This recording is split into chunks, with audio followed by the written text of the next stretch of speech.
शरीर चल नहीं रहा। वो तो साधना है ना, साधना तो कष्ट से ही होता है। साधना आराम से साधना होता है, आराम भी है साधना भी है, उसका कोई तालमेल नहीं है।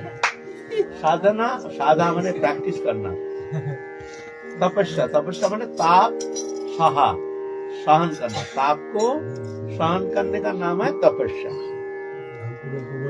तपस्या किसको कहता है? तपस्या किसको कहता है? ताप सहा, तपस्या, ताप को सहन करने का नाम तपस्या है। कोई भी साधना करो तो इसलिए कष्ट तो होता ही है, कष्ट को सहन करना ही तपस्या है। हम साधन करेंगे, कोई कष्ट नहीं होना चाहिए, कोई ताप नहीं होना चाहिए, कोई क्लेश नहीं होना चाहिए, कोई नुकसान नहीं होना चाहिए, कोई अनर्थ नहीं होना चाहिए, हैं? कोई विरोध नहीं होना चाहिए, हैं? ऐसा थोड़ी होता है। इसके ऊपर उठ करके तुमको तपस्या करना है। कुछ नुकसान हो सकता है, कुछ हानि हो सकता है, कुछ कष्ट हो सकता है, हैं? कुछ उपाधि लग सकता है, ये तो सहन करना पड़ेगा ना, तब ना तपस्या होता है।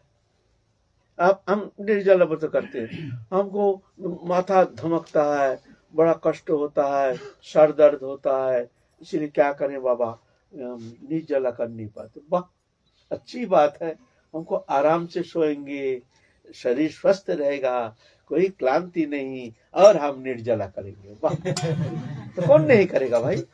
एक निर्जला करने से अनंत पाप राशि जल करके भस्म हो जाता है। एक निर्जला व्रत करने से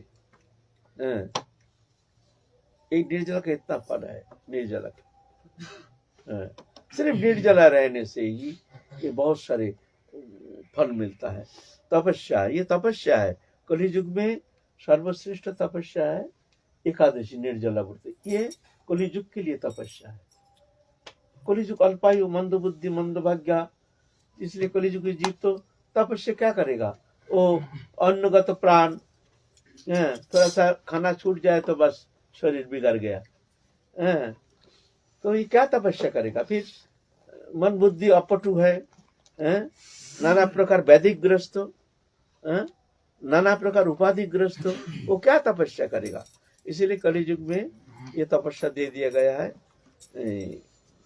निर्जला एकादशी व्रत। कलियुग में तपस्या, कलियुग कहते हैं अगर कोई सारी जीवन अगर वो निर्जला व्रत करता है और कोई साधना उससे होता नहीं है, तो शास्त्र ऐसे कहते हैं वो इसी जन्म में अपना स्वरूप प्राप्त करके राधा रानी के जुगल सेवा में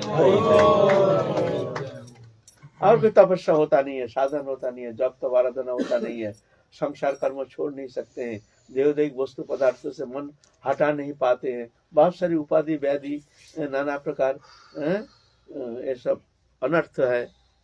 तो कहते हैं अगर कोई सारा जीवन निर्जला व्रत करता है तो मरने का बाद वो गति होती है, वो मंजरी स्वरूप प्राप्त करके राधा रानी की सेवा में नित्य काल के लिए चले जाते हैं। तो ऐसा नहीं, कष्ट तो होगा ही। अब कष्ट नहीं हो गया बोलता हमारा शरीर खराब है, तो शरीर खराब होगा तो क्या हुआ?